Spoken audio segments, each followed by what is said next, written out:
What up, guys? It's Jay Coffee, and we got to go back in our time machines a little bit on this one.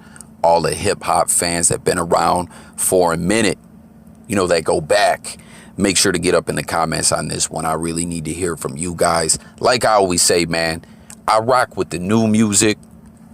I rock with the old music, you know what I mean?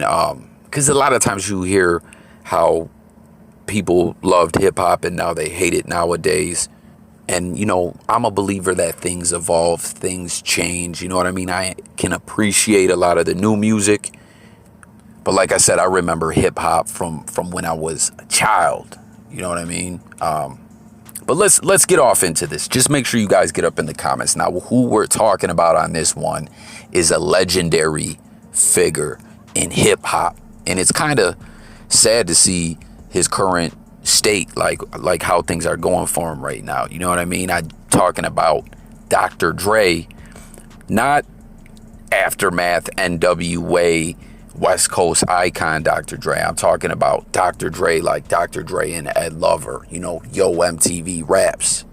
Like I said, we got to get in our time machines a little bit on this one, man. And real quick side note, when I was a kid, of course, I remember Yo MTV Raps. So, it's just so dope to go back and watch that footage and everything like that.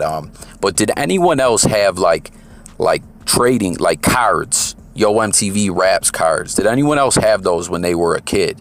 Like how, you know what I mean? There's like with sports, there's like football cards. Like, do you got Bo Jackson's rookie card? You know what I mean? I'm talking about Yo MTV Raps cards, like with LL, the Fat Boys, Run DMC. You know what I'm saying? Like Yo MTV Raps, like cards. I wonder if those, they're probably collector's items. I didn't even Google to check.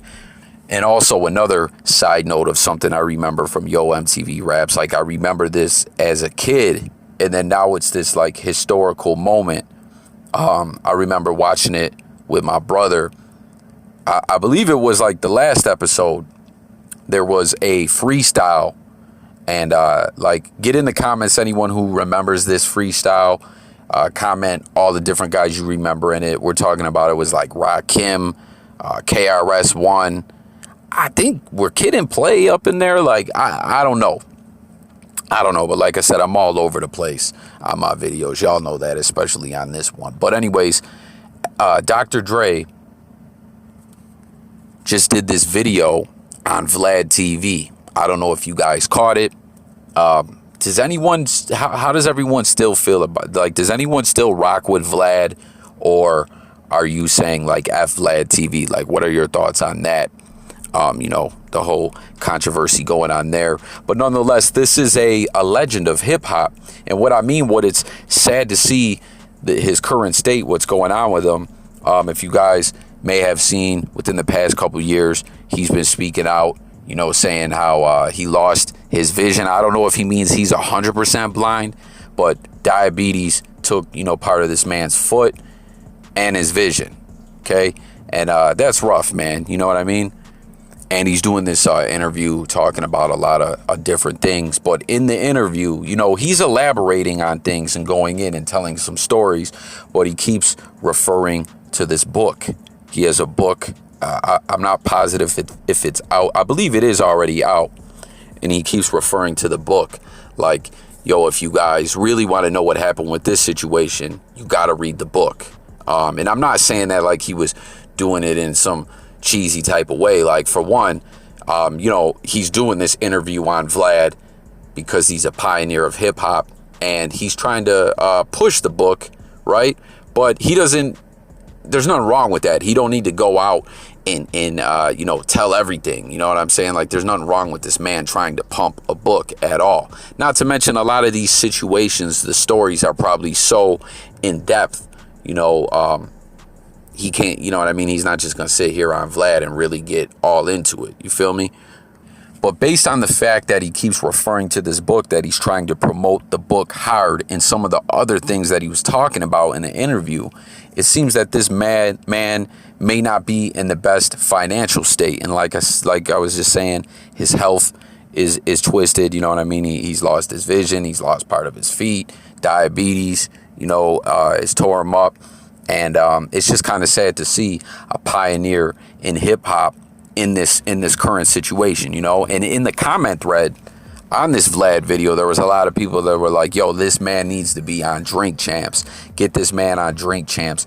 Get Ed Lover on there with him, you know. I believe Ed Lover is on Sirius Radio. He has a station or a show, you know, that he does or whatever. Like, get him and Ed Lover on there. Hey, maybe get Fab Five Freddy should be on there too. I don't know, man. Y'all let me know. But you know, this man, I guess, would say is kind of an unsung hero of hip hop in a sense. I'm not saying he doesn't get any props at all, but you know, people forget about him, I guess we'll say, you know. And like I said, I love old music. I love new music. I love all different kinds of music. I specifically love hip hop. But I mean, there is a lot of current fans that even maybe do like know their hip hop history a little bit, may kind of not at, you know, first time hearing Dr. Dre, they might be like, wait, there's another Dr. Dre? You know what I mean? Like, I don't know. He's just like, let me know if you agree that he's kind of an unsung hero of hip hop in that sense. But it's just kind of rough to see that he's really on there trying to push this book hard. Like, he's hurting. Like, you know what I mean? Since he is a pioneer, you feel like he would have really made his money. But he goes in to talk about how Def Jam, the early days, you know, Russell Simmons, Rick Rubin, you know, LL Cool J, the Beastie Boys, Run DMC, you know what I mean? Like, he took part in those very pivotal moments in hip hop. And it sounds like he's another individual who kind of got effed over, you know what I mean, was taken advantage of through contracts. And it just kind of sucks, man. Like, in the music industry, in the entertainment industry, it's like, can anything ever work out right? Can anyone ever really get what they're supposed to get? You know, and I know that there is situations where maybe the artist or whoever it is speaking on how they got screwed over, maybe that's more like they feel like they should have got a better deal. But no, that's not the case in this situation. This man was talking about him and Ed Lover did like 6 records through Def Jam, right? And contractually, they got screwed because Rick Rubin convinced them to do the records cheap and get royalty money on the back end. And the way it ended up working out was they never got nothing. And they got $1,000 advance that their lawyers took like $800 of. So literally him and Ed Lover split $100 a piece. You feel me? Like, I don't know if this is totally accurate. This is some foul-ish right here, you know? And Rick Rubin, right?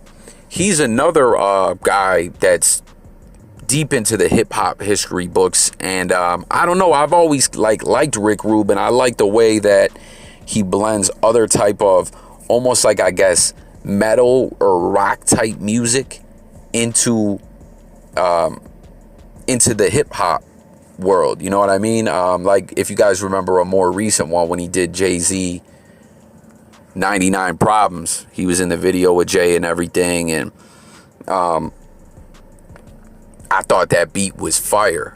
You know what I'm saying? But he's calling Rick Rubin the ultimate thief. Like, he says Rick Rubin effed him over in that situation with the contracts where they've never seen what they were supposed to get. And he claimed that it's written up that him and Ed Lover got a $6,000 advance, when, like I was just saying, he claims they only got $1,000 and their lawyers took 80% of that. But he also went on to claim that, you know, obviously a huge moment, whether you like the song or not, Run DMC and Aerosmith's Walk This Way collaboration, you know, crossover hip hop and rock. Rick Rubin is kind of credited with somewhat being like the mastermind behind that, in the lab, you know, in the studio, cooking that up and putting that together. And you know, he claims Rick Rubin stole that idea from a friend too, and took it as his own.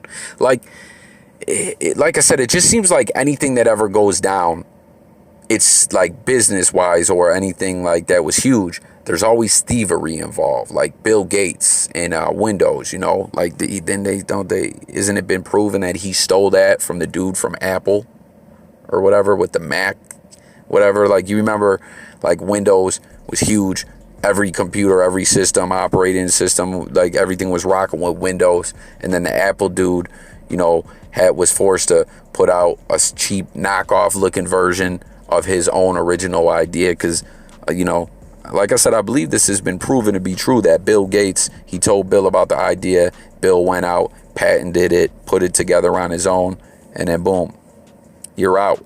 I cut you out.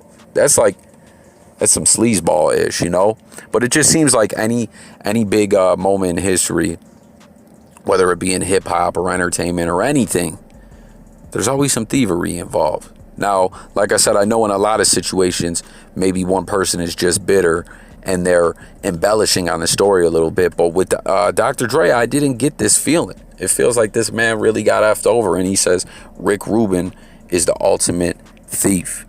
Now, something else that I want to talk about that he mentioned in this interview. Like I said, guys, comment. Let me know if you watched this interview, your thoughts on all this. He talked about working with the Beastie Boys. And it sounds like it sounds like he has respect for the Beastie Boys. Like, he didn't really have anything bad to say about them. I don't know. But he talked about how he was their tour DJ. You know what I mean? And he mentioned a moment where they went into Boston in the 80s to perform. And because he was black, he wasn't allowed to come through the front door. It sounded though like once again, he said the real story, you got to go in the book and check it out or whatever. But what's the deal with Boston having such a racist background? It surprises me, because me coming from the North or whatever, don't get me wrong, I mean, there's been racism everywhere, but we know it's a fact. Historically, it went on more obviously in the South, right? But what's the deal with Boston just having this huge racist background? Guys, comment on this. I'm just confused, we've seen it in movies that are based on the Boston streets. I've seen situations where a lot of athletes who said they experienced being called racial slurs and stuff, whether it be in Major League Baseball or the NFL, it happened when they were in Boston or New England. What's the deal with that? I just always was a little confused how Boston, being in the North, has this strong racist, background. I just don't understand it. So anyone from more out that way or with some knowledge on that, comment, because I'm just interested to know how is Boston I don't know, you know what I mean? It just, you would think from the things that you hear, Boston was in Alabama or Mississippi or something, you know what I mean? But I don't know, that was just a wild story to hear, and just, crazy to see, like I said, that this guy is a legend of hip hop, and here he is today, sick, trying to pump this book hard, because he must not have got paid like maybe he was supposed to, and he's in this situation. Get in the comments, all the hip hop fans, let me know your guys' thoughts about this. Also, remember the movie, Who's the Man or whatever, the Dr. Dre and Ed Lover movie where they were cops? Let me know if you like that movie, if you thought that movie was funny, man. But like I said, this all just kind of took me back a little bit to see, where his current state is, like I just said, he did that big movie. He's involved with Yo MTV Raps, all these different things. You think this guy would be sitting pretty right now. But hey, it is what it is. But jump in the comments, guys. Let's talk about this. Let me know all your thoughts on everything I touched on. And anyone who's new to the channel, the J Coffee Talk platform, the idea over here is that we cover hip hop, other music, news, sports, current events, conspiracies, a vast amount of different topics on this channel. And it's very interactive, where I want to hear from you guys, the people, you know what I mean? So make sure you subscribe, you join the discussion, and stay tuned. We're going to have a lot more live streams coming up where we open up the phone lines, and that's what it is. So thanks for watching. Let's talk about this. Let me know if you've seen the interview. What were your thoughts on this all? And I'm out of here, guys. Peace.